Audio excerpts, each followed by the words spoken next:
Hello, my name is Dominic Butler and I'm the lead game designer on Ghost Recon Wildlands. In Ghost Recon Wildlands, we offer players the total freedom of choice as they fight to take down the Santa Blanca cartel. A few months ago at E3, our 4 ghosts raided a camp to extract El Pozolero, a buchon of the Santa Blanca cartel. Today, we want to show you another way to play the same mission, taking a stealth approach and using the cover of night to our advantage.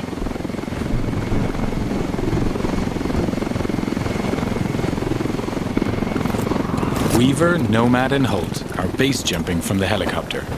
This is one of the 60+ vehicles available in the game for you to use as you explore the world.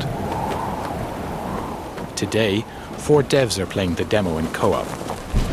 But Ghost Recon Wildlands is entirely playable from beginning to end, in solo where you're supported by your AI teammates. Weaver has landed on a cliff nearby to gain a vantage point and provide cover for Nomad and Holt, who are now landing and moving towards a cartel checkpoint.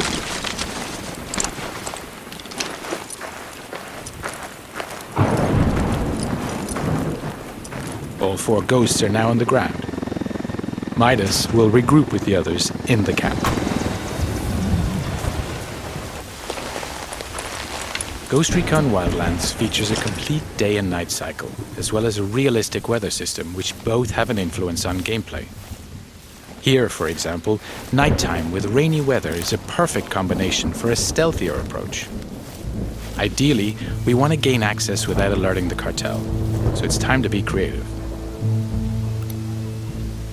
The ghosts know that this truck is being used for local deliveries. If they can take it, they can use it to get into the camp without raising suspicion. Our ghosts are getting into position, now tagging their enemies and identifying their targets.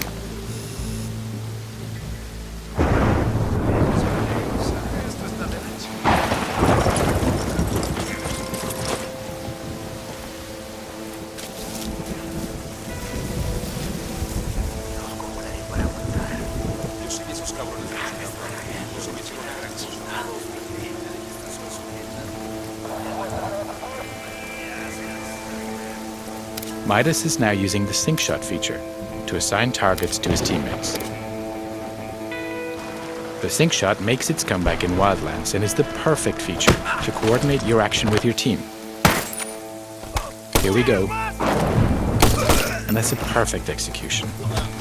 Playing solo, you'll be able to issue simple orders to your AI teammates to achieve the same deadly result. Now Nomad and Holt are going to use the truck to get into the camp without being detected.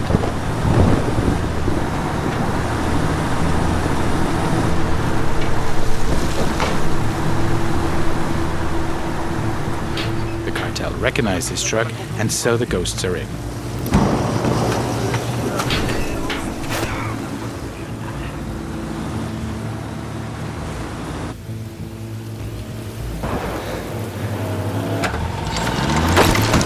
Holt has jumped out of the truck and is preparing a possible exit strategy by placing some C4.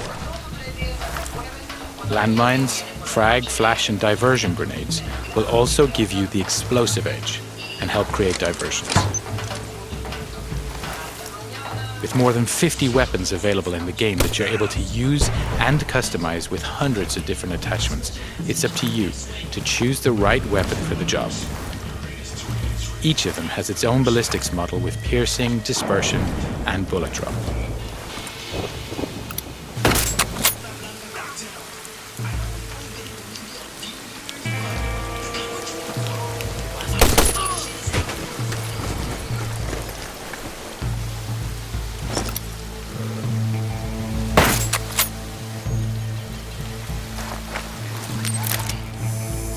Weaver's now deploying his drone to further recon the area.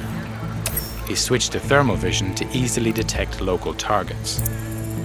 Other special upgrades can be added to the drone too, including an EMP pulse that deactivates electronics, a noise generator, or high explosives.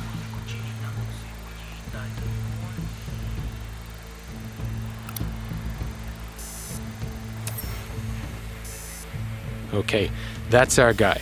El Pozolero, working late into the night.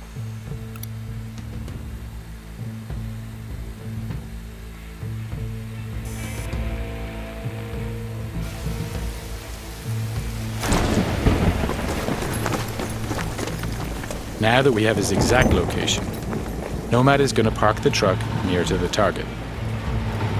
In order to complete your mission, coordination and communication are key.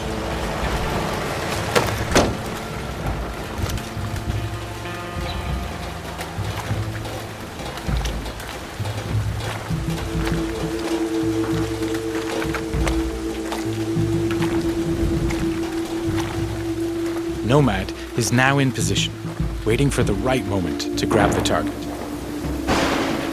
Midas is heading towards the camp to rejoin Holt and Nomad.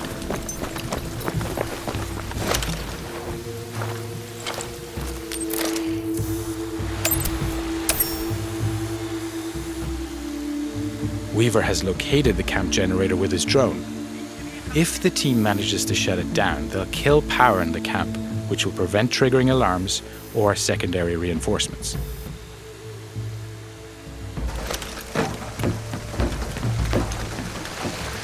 Midas is now making his way into the camp, avoiding the patrols en route to the generator.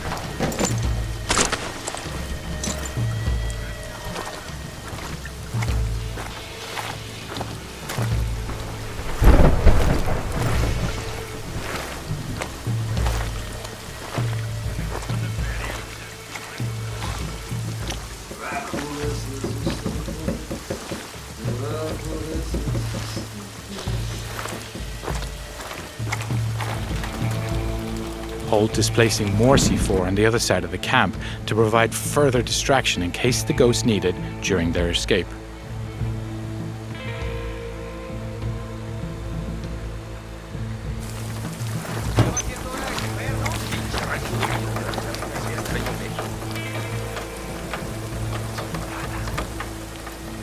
The diversion grenade is another great tool that can be used to distract enemies.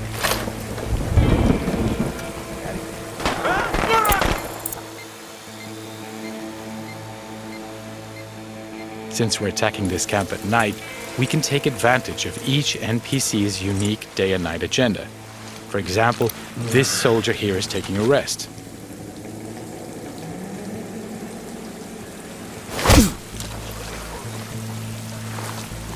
Back to Midas, who's keeping a low profile to avoid being detected.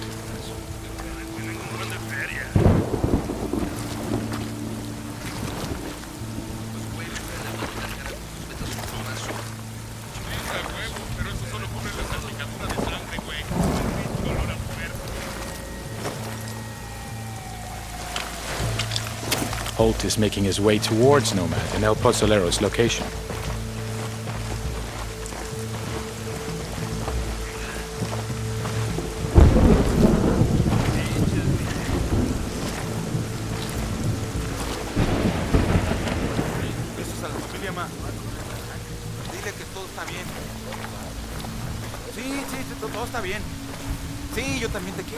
Making sure you don't leave bodies to be discovered is key to preventing the camp going on full alert. You can grab and drag your enemies away from the patrol path, so when you knock them out, they're out of sight.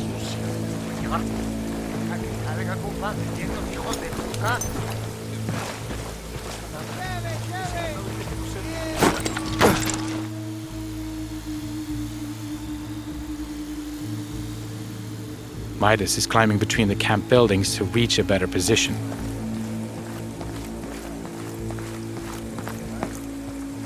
All the while, Weaver continues to provide cover.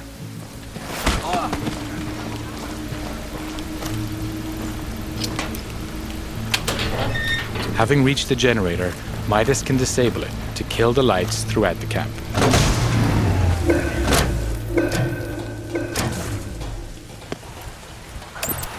Nomad has activated his night vision to get closer to El Pozolero. Now, while enemies don't have night vision, they will become suspicious as to why the lights are suddenly out.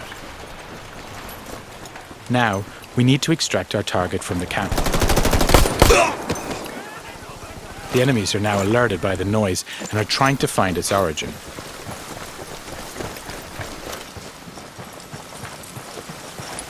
Chingado. ¿Quién es?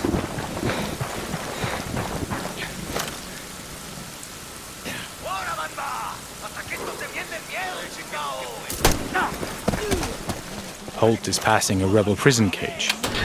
The rebels are another faction in the game. They have their own conflict with the Santa Blanca, so they'll spontaneously engage whenever they get the chance.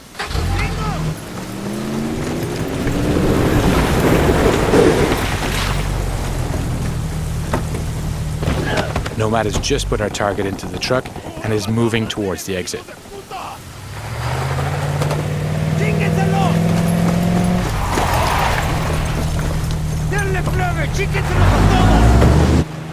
Weaver is liberating another group of rebels.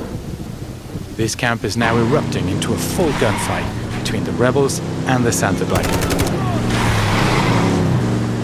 And to provide further disruption, we blow that C4 we placed earlier.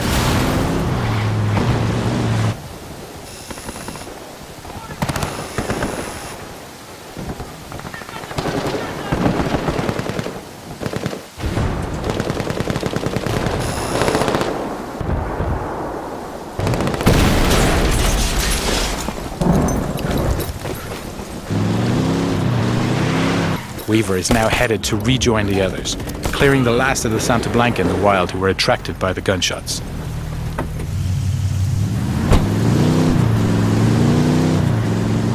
So now with El Pozolero in our custody, we're going to deliver him to our rally point and learn key information about the cartel and his bosses. That's the end of the demo. I hope you enjoyed seeing our ghosts approaching this mission in stealth. Just one of the many ways you can play Ghost Recon Wildlands. And don't forget to check ghostrecon.com for the latest news and updates on the game.